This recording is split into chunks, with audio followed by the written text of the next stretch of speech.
Hello positive sols, কেমন আছেন আপনারা? আশা করছি আপনারা সবাই সুস্থ আছেন, ভালো আছেন আর নিজের নিজের লাইফে আপনারা প্রগ্রেস করছেন। আজকে আমরা এখানে হো'পোনোপোনো কিভাবে করতে হয়, তার কিভাবে ইমপ্লিমেন্টেশন আমরা সেটা জানবো। ইভেন আমি করেও দেখাবো। আমি যেভাবে আমার মায়ের জন্য করেছিলাম, আমার মায়ের হাঁটু ব্যথার জন্য, আর তিনি আজকে 80% সুস্থ। আর এই প্রসেস আমি আজও করছি যাতে আমার মা 100% সুস্থ হন। আমি আপনাকে প্রসেস দেখাবো, কিন্তু তার আগে কিছু কথা আপনাদের বলতে হবে, যেটা না জানলে হো'পোনোপোনো অসম্পূর্ণ হয়ে থাকবে। আর আপনি আপনার 100% ইমপ্যাক্ট পাবেন না আপনার প্রেয়ারে। তাহলে চলুন আমরা জিনিসটা আগে জানি। দেখুন, হো'পোনোপোনো কথার অর্থ কোনো কিছু ঠিক করা বা মেক ইট কারেক্ট। আর এটা করার জন্য না, সবার আগে আপনাকে রেসপন্সিবিলিটি নিতে হবে।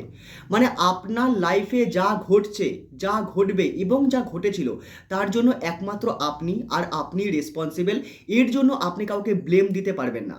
আপনাকে রেসপন্সিবিলিটি নিতে হবে। আপনি কমপ্লেইনিংও করতে পারবেন না।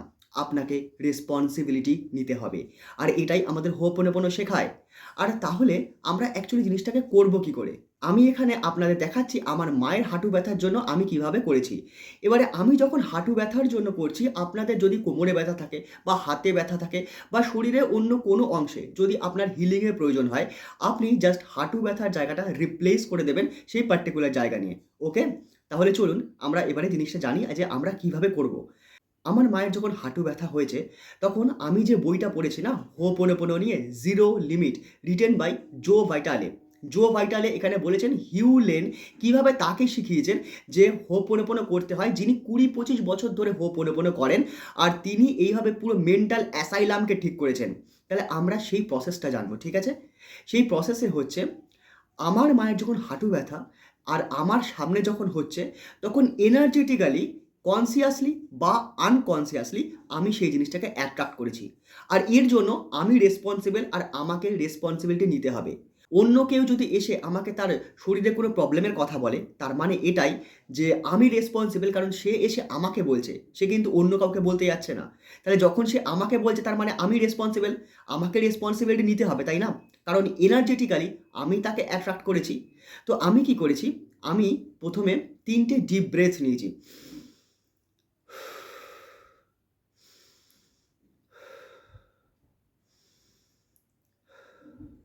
3টে ডিপ ব্রেথ, মানে এটা আপনার প্যারাসিম্প্যাথেটিক নার্ভাস সিস্টেম অ্যাক্টিভেট হলো। আপনি কাম হলেন, আপনি কুল হলেন। এই ব্রিথিংয়ের মাধ্যমে আমরা আমাদের প্যারাসিম্প্যাথেটিক নার্ভাস সিস্টেমকে অ্যাক্টিভেট করি। এইবারে শুরু করার আগে আপনি এরকম বলবেন, আই অ্যাম সরি ইউনিভার্স। আজকে আমার মায়ের যে হাঁটু ব্যথা, তার জন্য আমার যতটা রেসপন্সিবিলিটি রয়েছে, আমি সমস্ত রেসপন্সিবিলিটি আজকে আমি অ্যাকসেপ্ট করছি। I am sorry for that. Please forgive me universe. এতদিন আমি রেসপন্সিবিলিটি নিইনি তার জন্য। Please forgive me universe. আমার যে ফিলিংস স্টাক হয়েছিল, আমার যে নেগেটিভ ফিলিংস ছিল, তার জন্য please forgive me. Thank you for healing me. মানে আপনি নিজেকে হিল করছেন। আপনি নিজের এনার্জিকে হিল করে আপনি অন্যকে ঠিক করছেন। আপনি কিন্তু ইউনিভার্সের কাছে বা আপনি ইনফিনাইট ইন্টেলিজেন্স, ভগবান বা ঈশ্বরের কাছে গিয়ে আপনি তার জন্য হিলিং চাইছেন না। আপনি আপনার জন্য হিলিং চাইছেন, আপনি আপনার এনার্জিকে হিল করছেন। তবে গিয়ে কিন্তু সে হিল হচ্ছে। কারণ আপনার এনার্জির মাধ্যমেই কিন্তু এরা একে অপরের সঙ্গে কানেক্টেড। ওকে? তাহলে আপনি কি বলবেন? I am sorry universe. I am sorry for the stuck feelings. I am sorry. Please forgive me universe.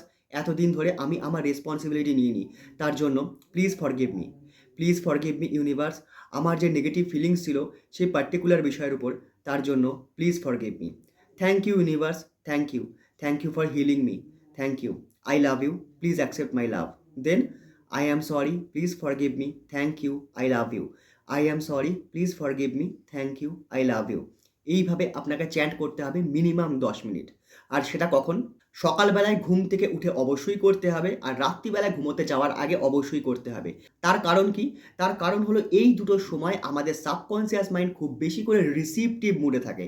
মানে আমরা যদি কোনো অটো সাজেশন দিই, বা আমরা যদি কোনো অ্যাফার্মেশনস বলি, আমরা যদি কোনো কিছু ভিজুয়ালাইজ করি, বা আমরা যদি হো'পোনোপোনো করি, তাহলে সে খুব সুন্দরভাবে, খুব তাড়াতাড়ি, খুব ভালো করে জিনিসটাকে অ্যাকসেপ্ট করে। এই কারণে এই দুটো সময় আপনাকে করতেই করতে হবে। আর মিনিমাম 10 মিনিট করবেন।